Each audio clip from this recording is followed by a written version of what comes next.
Assalamualaikum warahmatullahi wabarakatuh. Alhamdulillahirobbilalamin. Assalatu wassalamu ala asrofil anbiya'i wal mursalin wa ala alihi wa ashabihi ajmain, amma ba'du. Untuk mengawali pembelajaran kita pada hari ini, marilah kita buka dengan membaca doa sebelum belajar bersama-sama.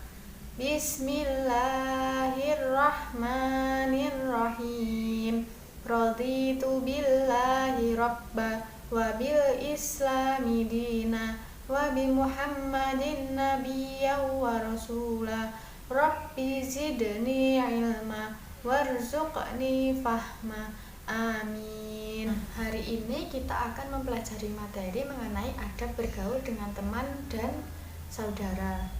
Nah, silahkan dibuka bukunya, buku modul Akidah Akhlak halaman 39. Langsung saja kita masuk ke materi yang pertama, yaitu pengertian adab dan pergaulan. Nah, adab itu berasal dari kata adabayak dubu yang artinya mengundang atau mengajak. Sedangkan secara istilah, adab itu merupakan melatih diri dengan budi pekerti dan akhlak yang mulia. Nah, menurut Syekh Muhammad An-Naqib Al-Attas, adab itu merupakan ilmu tentang tujuan mencari pengetahuan, yang mana tujuan mencari pengetahuan itu dalam Islam adalah menanamkan kebaikan dalam diri manusia sebagai manusia dan sebagai pribadi. Nah, adab itu memiliki 4 unsur yang sangat penting, yaitu akidah, ibadah, adab, dan muamalah, yang mana keempatnya ini merupakan satu kesatuan yang tidak dapat dipisahkan satu sama lain. Nah, Allah Subhanahu wa Ta'ala berfirman dalam Quran surat Al-Furqan ayat 63 yang berbunyi, wa ibadur rahmanil ladzina yamshuna 'alal ardi haunan wa idza khatabahumul jahiluna qalu salama, yang artinya, dan hamba-hamba Tuhan yang Maha Penyayang itu ialah orang-orang yang berjalan di atas bumi dengan rendah hati, dan apabila orang-orang jahil menyapa mereka, mereka mengucapkan kata-kata yang mengandung keselamatan. Quran surat Al-Furqan ayat 63. Nah, kemudian pergaulan itu merupakan salah satu cara seseorang untuk bersosialisasi dengan lingkungannya, karena pada dasarnya manusia itu hidup di dunia ini sebagai makhluk sosial, yang mana manusia itu selalu bergantung dengan orang lain, sangat membutuhkan bantuan orang lain. Jadi manusia itu tidak bisa hidup sendiri di dunia ini. Nah, adapun faktor utama dalam pergaulan yaitu ta'aruf, tafahum, dan ta'awun. Nah, ta'aruf itu artinya mengenal, artinya saling mengenal. Nah, dalam suatu pergaulan, ta'aruf itu sangat penting. Karena apa? Dengan kita saling mengenal, kita itu bisa mengetahui sifat, karakter, ciri khas dari seseorang, dari diri seseorang yang kita ajak bergaul itu. Jadi ta'aruf itu sangat penting dalam pergaulan. Kemudian faktor yang kedua yaitu tafahum.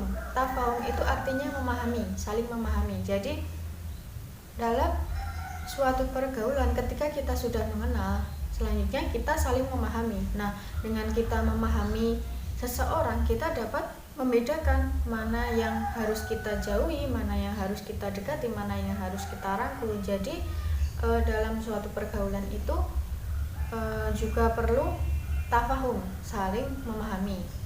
Nah, faktor yang ketiga yaitu ta'awun. Ta'awun itu artinya tolong menolong. Jadi dalam pergaulan, setelah kita ta'aruf, saling memahami, setelah kita saling memahami, saling mengenal, kita juga harus saling tolong menolong, ta'awun. Karena Islam itu sangat menganjurkan kepada umatnya agar saling tolong menolong dalam kebaikan dan takwa. Rasulullah SAW bahkan telah mengatakan, bukan termasuk umatnya orang-orang yang tidak peduli dengan urusan umat Islam yang lain. Nah, yang selanjutnya yaitu adab yang baik dan dalam bergaul dengan teman dan saudara. Nah, teman itu merupakan orang yang pernah bergaul dengan kita, orang yang ada di sekitar kita, orang yang sering bertemu dengan kita, misalnya teman kecil, kemudian teman sekolah, kemudian tetangga. Itu kan yang sering ketemu dengan kita, yang bergaul dengan kita, yang bersosialisasi dengan kita. Jadi itu dinamakan teman. Sedangkan saudara itu orang yang memiliki hubungan kerabat dengan kita, seperti ada saudara kandung, saudara sepupu, saudara tiri, saudara sepersusuan, dan lain sebagainya. Nah, itu semua dikatakan saudara.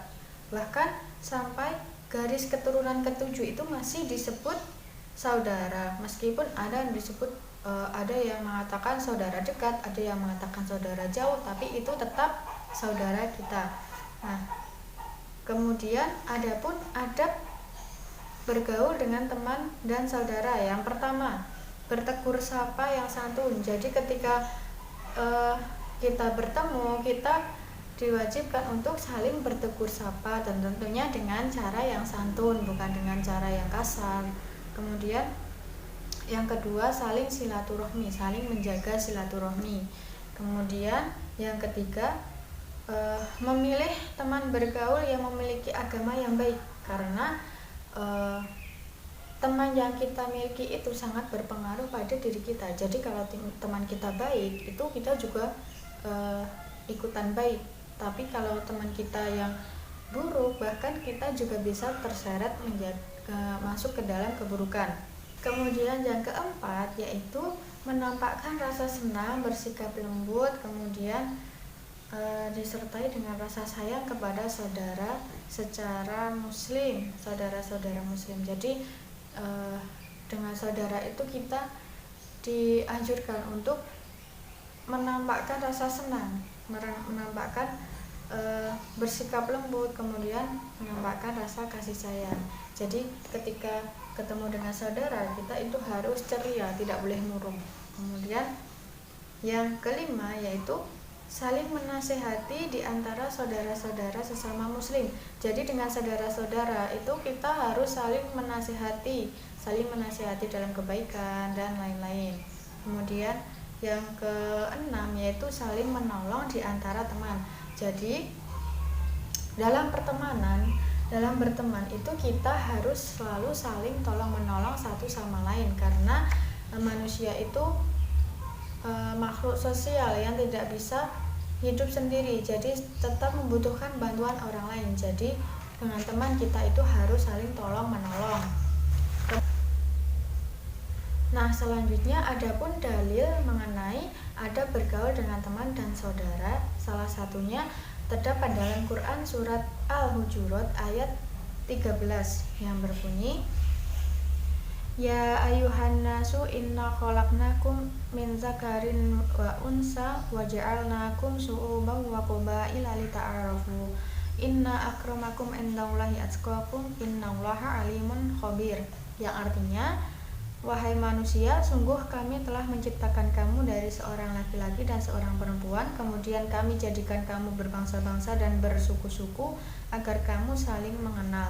Sungguh yang paling mulia di antara kamu di sisi Allah adalah orang yang paling bertakwa. Sungguh Allah Maha mengetahui, Maha teliti.